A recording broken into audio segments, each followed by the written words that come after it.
Hey guys, if you think education is expensive, try to ignore and come to Europe like Germany, Italy, Spain and enjoy the student life with a good scholarship. Best of luck. अस्सलाम वालेकुम, मेरा नाम आफ्ताब अहमद है।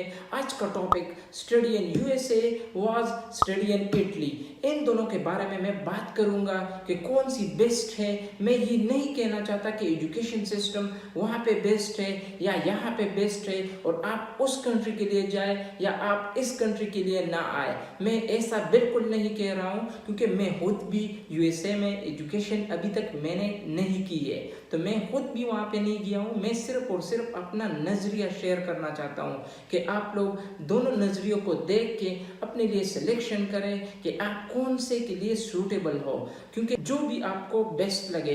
मैं 3 points बताऊंगा, फिर आप अपने लिए खुद ही सिलेक्ट करना।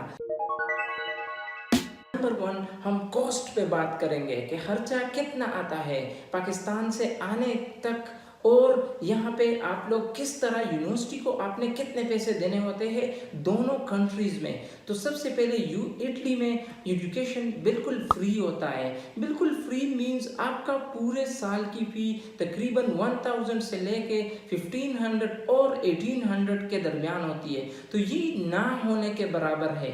जैसा कि आप लोग यूएसए के साथ कंपेयर करो तो वहाँ पे आप अभी गूगल कर सकते हो, वहाँ पे पर ईयर फी आपका तकरीबन $40,000 है और 25,000 से कम किसी भी यूनिवर्सिटी का नहीं है।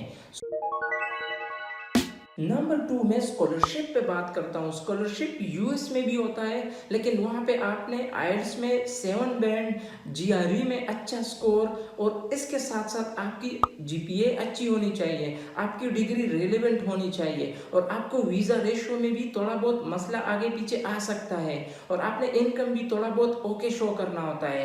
दूसरी तरफ अगर आप इटली में देखें तो इटली में एजुकेशनल स्कॉलरशिप के साथ साथ मींस जो आपके अच्छे मार्क्स होते हैं उस स्कॉलरशिप के साथ साथ आपको नीड बेस्ड स्कॉलरशिप भी मिलता है। वहाँ पे आप अपना लो इनकम सर्टिफिकेट सबमिट करके आप स्कॉलरशिप के लिए एलिजिबल हो सकते हो और ये पॉसिबल है।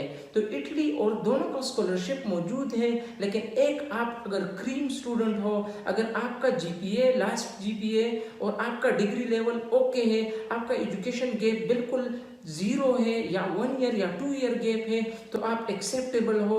आपने टेस्ट देना है, आपने इंटरव्यू देना है, आपने बहुत सारे ऐसे काम करने, यूनिवर्सिटी को भी आपने इंटरव्यू देना होता है। इटली का देखे आप, इटली आपको बगैर आइल्स के एडमिशन दे देता है। बाद में आपने क्या करना है, यूनिवर्सिटी जब एम्बेसी आप अप्लाई करते हो तभी आपको आइल्स चाहिए और आइल्स 5.56 बैंड पे आपका ओके होता है, कोई मसला आपको नहीं आएगा। इटली में ब्लैक अकाउंट की कोई भी ज़रूरत नहीं होती। और तीसरी जो इम्पोर्टेंट बात है, Italy visa ratio is best. इसके बाद एग्ज़ाम सिस्टम पे बात करते हैं तो इटली में एग्ज़ाम सिस्टम दो तरह के होते हैं, एक ओरल एग्ज़ाम और रिटन एग्ज़ाम। मींस फर्स्ट आपसे रिटन एग्ज़ाम लिया जाता है, वो एमसीक्यूज़ और कुछ फॉर्मल क्वेश्चंस भी होते हैं। उसके बाद आपसे प्रोफेसर 1 to 1 सारे क्लास के सामने आपसे कुछ क्वेश्चंस करेंगे, उसमें अगर आप कामयाब हो गए तो वो आपको पास कर देगा, अदरवाइज फेल। इस तरह का यूएस में नहीं होता। यूएस में एक ही एग्ज़ाम होता है, लेकिन उसके साथ साथ टच होता है कि आपने असाइनमेंट जमा किए हैं, आपने क्विज़ेज़ में अप्लाई किया हो, क्विज़ेज़ में आपके अच्छे मार्क्स आए हो, आपने अटेम्प्ट किए हो, आपके कुछ पार्शियल टेस्ट भी होते हैं, आपने कुछ प्रोजेक्ट जो कि मिनी प्रोजेक्ट कहलाते हैं, आपने वो भी सबमिट करने होते हैं सब्जेक्ट के साथ साथ। तो वो सबको मिला के आपका फाइनल ग्रेडिंग होता है। लेकिन इटली में ऐसा कुछ नहीं होता, इटली में एक ही फाइनल एग्जाम होता है।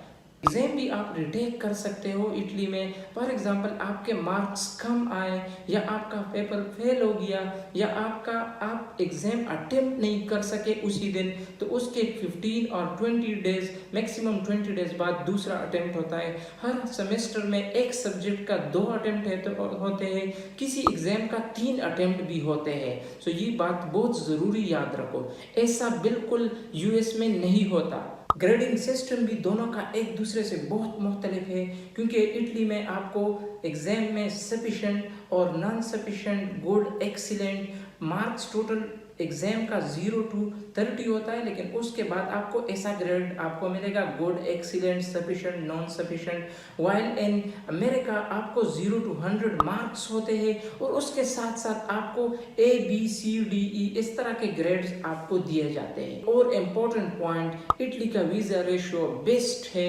अगर आप टाइम पे एप्लीकेशन अप्लाई करो, यही थे 3-4 डिफरेंस जो कि मैंने आप लोगों को बता दिया।